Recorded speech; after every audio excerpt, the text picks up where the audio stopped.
بسم اللہ الرحمن الرحیم۔ معزز خواتین حضرات، السلام علیکم ورحمۃ اللہ وبرکاتہ۔ ایک ایسا شخص جو عقل سے پیدل ہے، کیا اس کی دی ہوئی طلاق واقع ہو جائے گی؟ یہ ہے ہمارے آج کے حدیث کے سبق کا موضوع۔ مشکات المصابیح کتاب النکاح، باب ہے خلا اور طلاق کے حوالے سے 3296ویں حدیث کتاب میں اور 13ویں ہے باب میں۔ الفاظ آپ کی خدمت میں رکھ رہا ہوں۔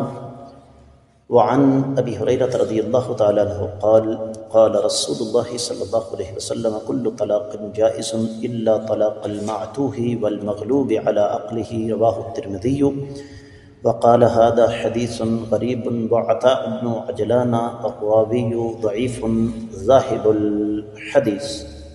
معزز خواتین حضرات، آپ نے یہ سماعت فرمایا کہ یہ روایت سنن ترمذی میں ہے۔ میں اس کا تفصیلی حوالہ آپ کی خدمت میں رکھ رہا ہوں۔ سنن ترمذی کتاب ہے طلاق اور لعان کے احکام و مسائل، 15واں باب ہے پاگل اور دیوانے کی طلاق کا بیان۔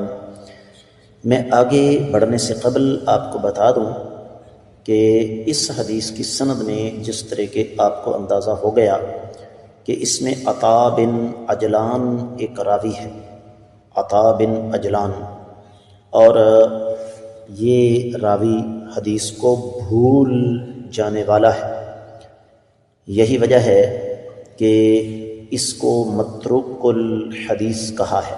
شیخ البانی رحمۃ اللہ علیہ اس حدیث کو ضعیف جداً کہتے ہیں، اور شیخ زبیر علی زئی فرماتے ہیں کہ اسنادہ ضعیف جداً، بلکہ امام یحییٰ بن معین اور امام الفلاس وغیرہ نے تو اس راوی کی حدیث کو قبول کرنے سے انکار کر دیا۔ تو حاصل کلام یہ ہے کہ کم از کم سند کے حوالے سے یہ روایت صحیح نہیں ہے۔ لیکن ہوتا کیا ہے کہ بسا اوقات ایک روایت سند کے اعتبار سے صحیح نہیں ہوتی، لیکن مفہوم اس کا درست ہوتا ہے۔ ترجمہ اس حدیث کا یوں بنتا ہے کہ سیدنا ابو ہریرہ رضی اللہ تعالیٰ عنہ سے روایت ہے کہ نبی علیہ السلام نے فرمایا، پاگل اور دیوانے کی طلاق کے سوا ہر شخص کی طلاق واقع ہو جاتی ہے۔ اور یہ بات درست بھی ہے، جس طرح کہ انشاءاللہ ہم آنے والے سبق میں آگے پڑھیں گے کہ جو شخص عقل سے پیدل ہو، اس کو اس بات کا پتہ ہی نہیں کہ میں کیا کہہ رہا ہوں، اس کی طلاق واقع نہیں ہوتی۔ لیکن یہاں ایک بڑے اہم مسئلے کی طرف اشارہ کرنا ضروری ہے، اور وہ یہ کہ میرے پاس بہت سارے لوگ اس طرح کے معاملات لے کر آتے ہیں، او جی میں غصے میں اس قدر پاگل ہو گیا تھا کہ مجھے پتہ ہی نہیں تھا کہ میں کیا کہہ رہا ہوں۔ تو میرا آگے سے جواب ہوتا ہے کہ میرے بھائی، آپ نے طلاق دی غصے سے مغلوب ہو کر۔ دنیا میں آج تک کوئی شخص ہنسی خوشی طلاق نہیں دیتا، طلاق ہمیشہ غصے میں ہی دی جاتی ہے۔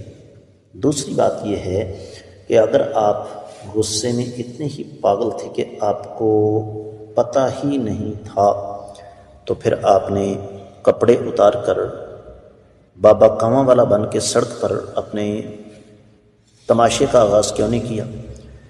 آپ نے بجلی کے ننگے تاروں کو کیوں نہیں چھوا؟ آپ نے چلتی ہوئی گاڑی کے آگے چھلانگ کیوں نہیں لگائی؟ آپ نے چھت سے گلی میں چھلانگ کیوں نہیں لگائی؟ اس وقت آپ کا دماغ کام کر رہا تھا۔ تو اصل چیز یہ ہے کہ یہ حدیث اگرچہ سند کے اعتبار سے صحیح نہیں، لیکن اس کا مفہوم اپنی جگہ بالکل درست ہے کہ جو شخص واقعی فاطر العقل ہو، اس کو پتہ ہی نہ ہو کہ میں کیا کہہ رہا ہوں، کیا کر رہا ہوں، اس کی دی ہوئی طلاق واقع نہیں ہوتی۔ اس سے پتہ یہ چلتا ہے کہ طلاق دینے کے لیے انسان کا باقاعدہ ہوش و حواس ہونا ضروری ہے۔ امید ہے کہ انشاءاللہ آپ کو یہ حدیث اچھی طرح سمجھ آ گئی ہوگی۔ خصوصی طور پر آپ سے امید رکھوں گا کہ آپ ان اسباق کو زیادہ سے زیادہ آگے نشر فرمائیں گے۔ آج کے سبق سے اجازت چاہوں گا۔ السلام علیکم ورحمۃ اللہ وبرکاتہ۔